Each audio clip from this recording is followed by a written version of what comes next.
Good morning all of you.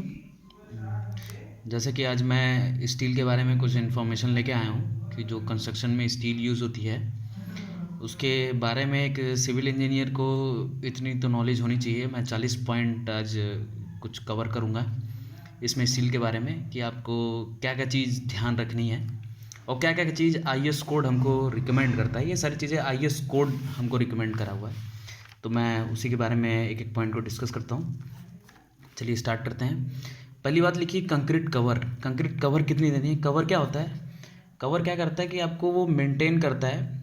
अभी मैं आगे इस पॉइंट को डिस्कस करूँगा कि आपकी स्टील को कोरोजन से बचाता है। ये सारे पॉइंट्स हैं, मैं अभी कवर करूँगा। पहले ये चीज़ देखते हैं कंक्रीट कवर क्या है। कंक्रीट कवर फुटिंग में कितनी देनी है? 75 mm यानी कि 3 इंची।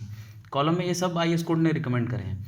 कॉलम में 40 mm, बीम में 40 mm, स्लैब में 20 mm और स्टेयर में 20 mm। चलिए अब दूसरे पॉइंट के साइड में चलते हैं कि वेट ऑफ स्टील क्या है, कैसे आप कैलकुलेट करेंगे वेट ऑफ स्टील में। ये देखिए मीटर का फॉर्मूला है D²/162/2 इंटू में L, मतलब जितनी लेंथ होगी, जैसे 2 मीटर 3 मीटर का निकालना है तो इतना आपका ये फॉर्मूला लगाएंगे तो वेट ऑफ स्टील निकल जाएगा। ये मीटर में निकलेगा और ये जो फॉर्मूला है ये फिट में है। चलिए ये पॉइंट डिस्कस हो गया। अब स्टैंडर्ड लेंथ क्या होती है? बार्स की जो सरिया है उसकी स्टैंडर्ड लेंथ होती है 12 मीटर, जो कि होती है क्या, 40 फीट की। कुछ सरिया के टाइप हैं, टाइप ऑफ स्टील के बारे में, जैसे टीएमटी बार है, को काफ़ी लोग में कन्फ्यूजन होती है कि सरिया क्या है क्या नहीं है। तो आजकल स्पेशली टीएमटी बार यूज़ होती है, थर्मो मैकेनिकली ट्रीटेड ये बार यूज़ करी जाती है। ये करोजन से बचने के लिए इस पर एक कोट करा जाता है। इसकी मैन्युफैक्चरिंग प्रोसेस है, मैं उसके बारे में एक वीडियो बनाऊंगा कि टीएमटी बार क्या होती है। और ये देखिए टीएमएक्स बार है, एसडी है जिसका नाम है थर्मैक्स, थर्मैक्स पावर बार। फिर एसडी है सुपर डक्टाइल, एचवाईएसडी है हाई यील्ड स्ट्रिंग डिफॉर्म बार। और दूसरी है एक चौथी पांचवी है कोल्ड ट्विस्टेड बार, जिसको बोलते हैं सीटीआर, सीटीडी बार, कोल्ड ट्विस्टेड डिफॉर्म बार। एचवाईएसडी में आती है दो टाइप की बार, जैसे कि यहाँ पे अगला पॉइंट है कि टाइप क्या है। एक माइल्ड स्टील की है जो पहले टाइम में कंस्ट्रक्शन में यूज़ होती थी, फिर उसके बाद हमने एचवाईएसडी बनाई, उसको मैन्युफैक्चरिंग करके उसकी स्ट्रेंथ को बढ़ा दिया गया, उसकी डक्टिलिटी पावर बढ़ा के उसका क्या कर दिया गया, स्ट्रेंथ ये 415 और 500 मैन्युफैक्चर करने लगी हैं आजकल कंपनियां। तो ज़्यादातर हम लोग मोस्टली यूज़ करते हैं FE 500 और FE 415। तो ये दो बार यूज़ होती है कंस्ट्रक्शन में। आइए नेक्स्ट पॉइंट की तरफ चलते हैं। जैसे कि देख रहे हैं यहाँ पे लिखा हुआ है minimum number of bar in square shape column, मतलब कम से कम आपको 4 बार प्रोवाइड करने हैं इस वाले में। ये कॉलम हो गया, कम से कम 4 बार तो होने ही चाहिए एक कॉलम में स्क्वायर शेप में। और दूसरी पॉइंट में चलते हैं minimum number of bar in circular shape column. Circular shape column में 6 नंबर के बार आपको होने ही ज़रूरी है, जैसे कि 1 2 3 4 5 1 6, मान लीजिए ये 6 हो गए। सर्कुलर कॉलम में 6 बार होने ज़रूरी है।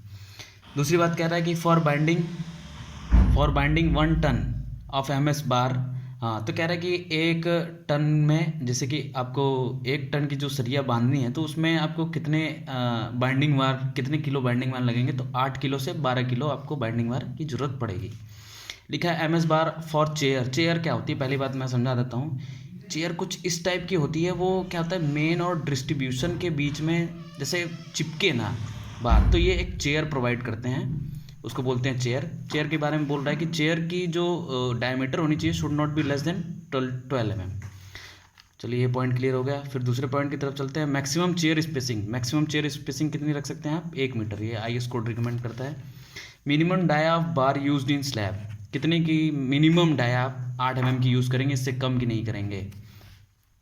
और क्या लिखा है दूसरा पॉइंट में चलते हैं।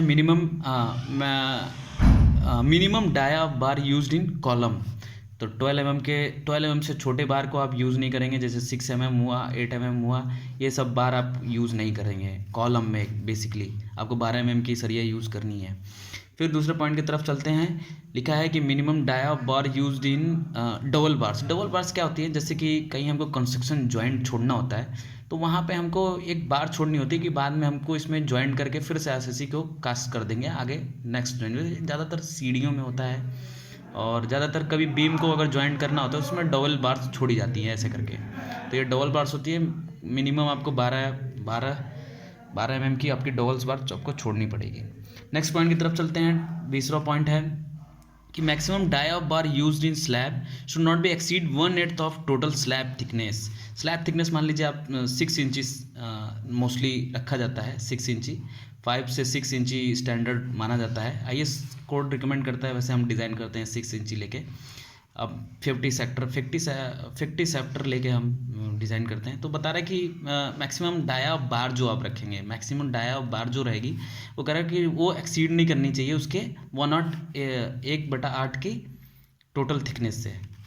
तो ये बात समझ में आ गई। नेक्स्ट पॉइंट की तरफ चलते हैं। लिखा है कि minimum percentage of steel in column. Percentage of steel in column आप क्या करेंगे, IS कोड कहता है डिज़ाइनिंग में ये सारी चीज़ें हैं। डिज़ाइनिंग कैसे, आप जब डिज़ाइन ऑफ RCC पढ़ेंगे उसमें स्ट्रक्चर, बीम कॉलम स्लैब की जब आप करेंगे तो उसमें सारा एक पॉइंट को बहुत अच्छे से समझाया गया है कि आपको क्या क्या क्राइटेरिया को फॉलो करना है। तो लिखा हुआ है कि 0.8% ऑफ ग्रॉस एरिया, जो भी एरिया होगा 0.8% उसका, जैसे B/D है, इसका एरिया कैलकुलेट कर लिया, उसमें 0.8% का वो कर दिया, तो आपको पता चल जाएगा कि कितनी परसेंटेज ऑफ स्टील आपको यूज़ करनी है मिनिमम। और मैक्सिमम आपको कितनी, 0.6%, 6%, 0.6% नहीं 6%। तो मैक्सिमम आप 6% रख सकते हैं।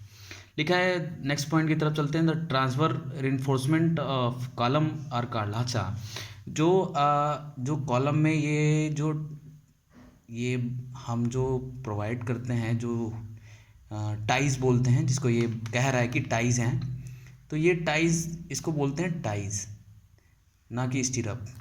और जो बीम है, नेक्स्ट पॉइंट में समझते हैं हम। The transfer reinforcement of beam are called is stirrup. जो बीम है और ये जो उसको स्टीरअप जो प्रोवाइड करते हैं, तो इसको बोलते हैं स्टीरअप, और इसको बोलेंगे टाई। कॉलम में क्या होगा, ये टाई होगी, और ये बीम में स्टीरअप हो जाएगा। तो इन दो बातों का ध्यान रखना है। नेक्स्ट पॉइंट है कि why cover block used in reinforcement. क्यों हम कवर ब्लॉक को मतलब यूज़ करते हैं रिइंफोर्समेंट में। तो पहले पॉइंट पे चलते। लिखा है कि to maintain specific distance between rebar and shuttering. हाँ, ये मोस्ट इंपॉर्टेंट बात है, इंटरव्यू में बहुत पूछा जाता है कि कवर ब्लॉक क्यों यूज़ करना है। तो ये 2-3 पॉइंट है, एकदम मोस्ट इंपॉर्टेंट पॉइंट है, ये आपको ध्यान रखना है। दूसरे पॉइंट पे चलते हैं। To protect steel reinforcement for corrosion से बचाता है। कंक्रीट कवर मिल जाएगा तो कोरोजन से स्टील हमारा क्या होगा, बचा रहेगा। फिर तीसरी बात है to provide thermal insulation. Thermal insulation होनी ज़रूरी है, तभी वो एक्सपेंड करेगा, कॉन्ट्रैक्ट करेगा, एक्सपेंड करेगा टेम्परेचर के अकॉर्डिंग। तो ये पॉइंट क्लियर हो गया। आप नेक्स्ट पॉइंट की तरफ चलते हैं। लिखा है लैपिंग इन टेंशन। हाँ, आप टेंशन में कितनी लैप दे सकते हैं, कितना आपको रिकमेंड करता है IS कोड। ये वैसे थंब रूल बेसिस है। अभी जब IS कोड की अब जब टेबल पढ़ेंगे तो उसमें बाकायदे उसका फॉर्मूला लिख के बताया गया कि आपको ये है, लेकिन थंब रूल में हम 50D लेते हैं, फैक्टर ऑफ सेफ्टी को इंक्लूड करके ये बना गया है। फिर 26 पॉइंट पर चलते हैं। Lapping compression. कंप्रेशन में है क्या, 24D। डी क्या है यहाँ पे, आप समझ लीजिए कि डायमीटर ऑफ बार है ये। अब नेक्स्ट पॉइंट की तरफ चलते हैं। Number of स्टीरअप in beam. आप कैसे कैलकुलेट करेंगे कि नंबर ऑफ स्टीरअप इतने प्रोवाइड होंगे। तो दिया है क्लियर स्पैन, जैसे क्लियर स्पैन जो भी हो XYZ, मान लिया L है, तो L upon centre to centre, ये कितनी आप डिस्टेंस रख रहे हैं, ये कह रहा है, और +1 कर देंगे तो आपको मिल जाएगा नंबर ऑफ स्टीरअप इन बीम। तो ये पॉइंट क्लियर हो गया। नेक्स्ट पॉइंट की तरफ चलते हैं। Minimum hook length of स्टीरअप। Minimum hook length पहले होता क्या है, हुक मैं ये समझा देता हूँ। जैसे कोई ये आप जब स्टीरअप में देखेंगे तो ये हुक है, यही कह रहा है कि ये हुक लेंथ को आप कम से कम मिनिमम 9D तो रखना ही है। 9D यानी डायमीटर ऑफ बार। तो मैक्सिमम हम 8 mm की सरिया का बनाते हैं, तो 8 9 72 mm की लेंथ आपको मस्ट प्रोवाइड करनी है, यानी 90 mm देख रहे हैं ना, 90 mm। तो ये चीज़ हो गई। फिर नेक्स्ट पॉइंट चलते हैं डिफ्लेक्शन। अच्छा, डिफ्लेक्शन मीन्स होता क्या है। डिफ्लेक्शन जब कोई लोड पड़ता है तो क्या होता है कि वो बीम जैसे हम डिज़ाइन करते हैं तो उसमें थोड़ा बहुत तो लोड के कारण डिफ्लेक्शन जरूर आता है, क्योंकि हम लिमिट स्टेट मेथड में जब डिज़ाइन करते हैं तो लिमिट स्टेट मेथड में हम पूरा प्लास्टिक लिमिट तक उसको डिज़ाइन करते हैं। प्लास्टिक लिमिट यानी कि पूरी उसकी जो मटेरियल की स्ट्रेंथ है पूरे वहाँ तक उसको डिज़ाइन करते हैं। तो क्या कह रहा है कि टेम्परेरी डिस्प्लेसमेंट होता है, टेम्परेरी डिस्प्लेसमेंट, डिफ्लेक्शन और डिफॉर्मेशन, दो वर्ड यहाँ पे लिखे हुए हैं। डिफ्लेक्शन की मतलब आप समझिएगा कि मैंने बता दिया कि टेम्परेरी डिस्प्लेसमेंट होता है उसमें। और 31 पॉइंट में क्या है, डिफॉर्मेशन मीन्स मतलब परमानेंट डिस्प्लेसमेंट, मतलब परमानेंट वो डेल्टा जो भी लंबाई लेंथ बढ़ेगी वो परमानेंट हो जाएगी। और परमानेंट हो जाएगी तो यानी कि फिर हमारा स्ट्रक्चर क्या होगा, वो फेल हो जाएगा, वो सर्विसबिलिटी नहीं प्रोवाइड कर पाएगा। नेक्स्ट पॉइंट की तरफ चलते हैं। We use only steel as a reinforcement because, ये मोस्ट इंपॉर्टेंट पॉइंट है। ये एक आदमी सिविल इंजीनियर को तो आना ही चाहिए, एक साइट इंजीनियर को। क्यों आप स्टील ही यूज़ करते हैं रीइंफोर्समेंट में, मतलब रीइंफोर्स करने के लिए, आरसीसी करने के लिए क्यों रीइंफोर्समेंट यूज़ करते हैं, क्यों सरिया यूज़ करते हैं? क्योंकि 3-4 पॉइंट है, मैं लेकिन ये भी एक पॉइंट लिखा हूँ। सबसे जो मेन फैक्टर है कोफिशिएंट ऑफ थर्मल एक्सपेंशन, मतलब डेल्टा अल्फ़ा जो भी बढ़ेगा, अल्फ़ा मतलब क्या, थर्मल ऑफ एक्सपेंशन, मतलब थर्मल एक्सपेंशन है ये अल्फ़ा। टेम्परेचर के अकॉर्डिंग क्या होता है कि जैसे कि जब हम कोई किसी मेंबर को डिज़ाइन करते हैं, आरसी मेंबर को डिज़ाइन करते हैं, तो पहले से ही हमको ये सारी चीज़ें पता है कि भाई जो कोफिशिएंट ऑफ थर्मल एक्सपेंशन जो कंक्रीट का है वही स्टील का है, लगभग सेम नहीं है, लगभग है, जो कि उसे क्या करता है कि ये हम स्टील को इसीलिए प्रोवाइड करते हैं, मेन रीज़न ये है। नेक्स्ट पॉइंट की तरफ चलते हैं। स्टीरअप hook angle should be 135 degree पे। अब देखिए जो स्टीरअप है ये कह रहा है शुड बी 135 डिग्री के एंगल पे ये होना चाहिए, ये जो एंगल बन रहा है ये 135 डिग्री के एंगल पे होना चाहिए। तो ये बात क्लियर हो गई। लिखा है अगला पॉइंट है कि एम एस बार क्या है, larger than 36 metre diameter should not be left welding. हाँ, कह रहा है इससे बड़ा बार, इससे 36 से बड़ा बार को आप लैप नहीं करेंगे, आप क्या करेंगे, वेल्डिंग करेंगे। ये सीधे आईएस कोड में लिखा हुआ है पूरा साफ शब्दों में कि 36 से बड़ी जो 50 52 जो भी सरिया होगी आप उसको क्या करेंगे, वेल्ड करेंगे। दूसरी बात, अगले नेक्स्ट पॉइंट पे चलते हैं। नेक्स्ट पॉइंट पे लिखा है कि no lapping should be placed in tension zone.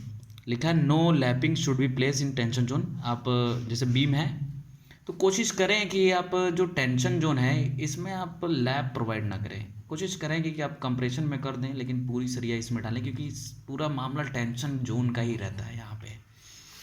तो ये बात हो गई। नेक्स्ट पॉइंट की तरफ चलते हैं। कुछ पॉइंट्स हैं, मैंने 40 पॉइंट कवर किए हैं इसमें सरिया के बारे में, एक सिविल इंजीनियर एक साइट इंजीनियर को जो कि आना ही चाहिए। नेक्स्ट पॉइंट पे है कि the longitudinal bar should be bent at 90 degree. जैसे कि हाँ, ये बात मैं समझाता हूँ। जैसे कि ये लॉन्गिट्यूडनल बार है, इसको बोल रहा है कि अगर जब बेंड करेंगे तो ये 90 डिग्री पे होना चाहिए, कहीं से भी आप फुटिंग में कर रहे हैं चाहे ऊपर पे कहीं भी बेंड कर रहे हैं आप। तो ये कह रहा है कि शुड भी, चाहे बीम में कर रहे हैं तो शुड भी कह रहा है कि आप जब ये डेवलपमेंट लेंथ देंगे तो ये 90 डिग्री में होना चाहिए, चाहे कॉलम में चाहे स्टीरअप में, अरे बीम में, चाहे दोनों में। तो ये 90 डिग्री के एंगल पे होना चाहिए। और कह रहा है कि should not be less than 18 inch या 1.5 फीट, 1.5 फीट से इससे कम इसकी लेंथ नहीं होनी चाहिए। तो इन बातों का ध्यान रखना है। फिर नेक्स्ट पॉइंट की तरफ चलते हैं। End hook angle of longitudinal bar of column and beam, मतलब कह रहा है कि ये सीधे सीधे 90 डिग्री पे होना चाहिए। तो ये बात भी क्लियर हो गई। जैसे कोई बीम है, कॉलम है, ये 90 डिग्री पे होना चाहिए, क्योंकि वर्टिकलिटी होनी जरूरी है। वर्टिकलिटी नहीं होगी तो लोड को क्या करेगा, इसेंट्रिसिटी नहीं मिल पाएगी और वो क्या होगा, फेलियर के चांसेस बढ़ा देता है। नेक्स्ट पॉइंट की तरफ चलते हैं। More than 50% of bar should not B lapped in one zone, मतलब किसी जोन में भी आप, चाहे कंप्रेशन हो चाहे टेंशन हो, आप 50% से ज़्यादा लैप नहीं दे सकते उसमें। 50% से ज़्यादा देते नहीं हैं प्रैक्टिकली, हम तो 15 या 20% ही देते हैं। खैर, नेक्स्ट पॉइंट की तरफ चलते हैं। लिखा है the hook length should not be less than 12D। कह रहा है हुक लेंथ जो है, ये हुक लेंथ जो है ये should not be less than 12D। अभी मैंने जैसे पिछले पॉइंट में बताया कि 9D आप मिनिमम रखेंगे और 12D से आप कम नहीं रखेंगे। तो ये मैक्सिमम मिनिमम 2 पॉइंट हो गए, इसको ध्यान में रखिएगा। 40 पॉइंट है young modulus of steel. Young modulus of steel क्या है, यंग मॉडुलस ऑफ स्टील क्या है, मैं थोड़ा सा इधर समझाना चाहता हूँ। कहता है कि पहले स्ट्रेस, जैसे कि सिग्मा प्रोपोर्शनली ई होता है, मतलब कि ये स्ट्रेन है और ये स्ट्रेस है, ये दो चीज़ों को ध्यान रखिएगा। ये स्ट्रेस है और ये स्ट्रेन है। जैसे जैसे आप स्टील है कोई, ये जैसे जैसे इस पर खिंचाव करेंगे, जैसे जैसे स्ट्रेन बढ़ाएंगे वैसे वैसे क्या होगा, ये स्ट्रेस बढ़ेगा।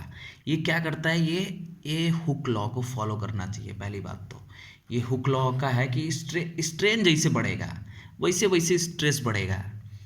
तो ये बात हो गई, इससे पता चल जाएगा कि भाई हाँ इस स्टील में इतनी इसकी स्ट्रेंथ है। इस स्ट्रेस ऐसे निकालते हैं लोड अपॉन एरिया करके, तो वो तो निकाल लेंगे। ये हुक लॉ को फॉलो करना चाहिए पहली बात, तो हुक लॉ इस पे वैलिड करता है। तो ये जब आप डिज़ाइनिंग में पढ़ेंगे तो सारी चीज़ें आपको उसमें बताई जाएगी। डिज़ाइन मैं खुद ही चैनल पे सब स्टार्ट करने वाला हूँ डिज़ाइन करना, तो मैं सारी चीज़ों को इन्फॉर्मेशन देता रहूँगा।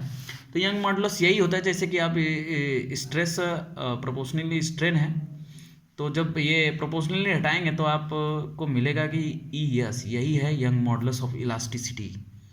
यही इलास्टिसिटी को बताता है। ई एस इक्वल टू होता है स्ट्रेस अपॉन स्ट्रेन, और यही होता है 2 × 10⁵ न्यूटन पर mm। तो ये बात को बहुत ध्यान से रखेंगे, डिज़ाइनिंग के दौरान में आपको बहुत इंपॉर्टेंट बहुत काम आएगा। लास्ट पॉइंट की तरफ चलता हूँ मैं। लिखा है strength of reinforcement should not be less than 50% of इस डिजाइनेशन। ओ यार, लिखा है कि स्ट्रेंथ ऑफ रिइंफोर्समेंट, जो रिइंफोर्समेंट की स्ट्रेंथ है वो जो भी डिज़ाइन करी गई, जैसे FE 415 के अकॉर्डिंग डिज़ाइन करी गई है, तो 15% से कम नहीं होनी चाहिए उसकी जो डिज़ाइनेड स्ट्रेंथ है। जैसे 415 के लिए मैंने डिज़ाइन करा है, तो 15% से कम नहीं होनी चाहिए। अब इसमें होता क्या कि फैक्टर ऑफ सेफ्टी क्या लेते हैं जब हम डिज़ाइन करते हैं, तो 0.87 FY AST ये हम लेके चलते हैं। 0.87 FY ये लेके चलते हैं, यानी कि हम फैक्टर ऑफ सेफ्टी में भी 1.5 का जब आप भाग करेंगे ना, तो इतना मिलेगा आपको 0.87 FY। यही हम डिज़ाइनिंग के दौरान करते हैं। इसी के साथ मेरे 40 पॉइंट समाप्त होते हैं, और नेक्स्ट वीडियो में अभी कुछ दिन में ही कुछ कंटेंट अभी कलेक्ट करके मैं अपलोड करूँगा। Thank you.